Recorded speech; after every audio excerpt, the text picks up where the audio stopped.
Hi, my name is Sophia Tavakol. I am a sophomore here at USC and I am a public health major and a neuroscience minor on the pre-PA track. And as part of this class, I had the opportunity to volunteer with the American Red Cross here in Columbia, South Carolina this past semester. Volunteering with the Red Cross is one of my favorite things that I did, and it was really eye-opening and taught me a lot of stuff that I know I will be applying to my future career as a health professional. I had the opportunity to volunteer as a blood donor ambassador here in Columbia, South Carolina, but I do know that they have multiple locations nationwide actually. They have a search engine function on their website where you can just type in your zip code or your city and they'll give you a list of locations and ones that are closest to you, as well as a list of volunteer opportunities, and that's how I ended up finding mine, which I'll get into a little bit later. But first I just wanted to kind of give a general overview of the various things that the Red Cross does, because they do provide a lot of support. So they provide shelter, feed and provide emotional support to victims of disasters, supply around 40% of the nation's blood supply, which was kind of my role as a volunteer, but I'll get into that in a little bit. They teach many skills that help save lives. This past summer, I actually got CPR, first aid, and AED certified on behalf of Red Cross, but I do know that they also provide lifeguard training, swimming lessons, and even caregiver training, so that's awesome.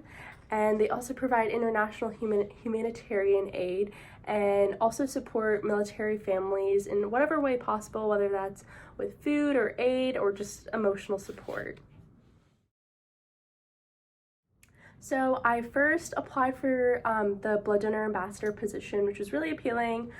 Basically, I worked with blood donors and got them checked in and ready for the blood donation process. So I just applied on the website and I was contacted by Janice Bailey, which was the blood donor ambassador administrator, and then she later put me in touch with Tanya, which was my volunteer coordinator.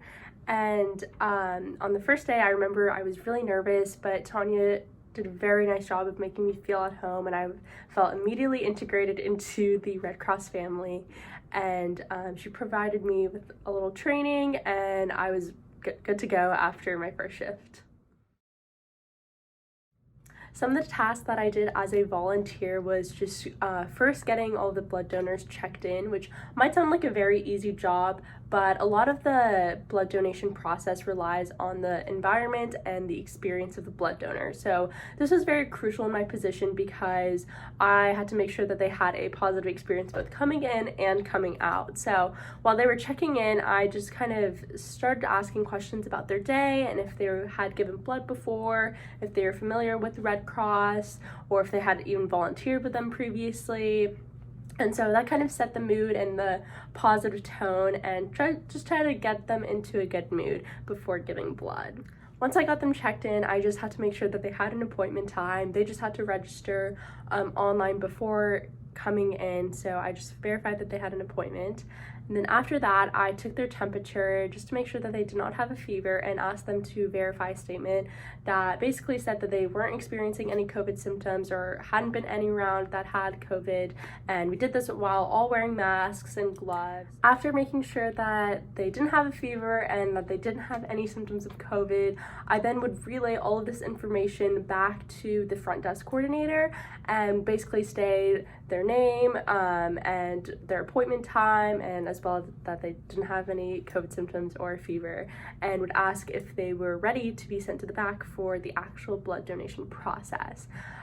So I wasn't actually in the back of the room during the blood donation process. I kind of was mostly working the front desk, but even working the front desk was a really eye-opening experience for me because I got to interact with so many different types of people who came to give blood, and I got to hear a lot of stories about why people were doing, which I think was one of the most favorite parts of my experience.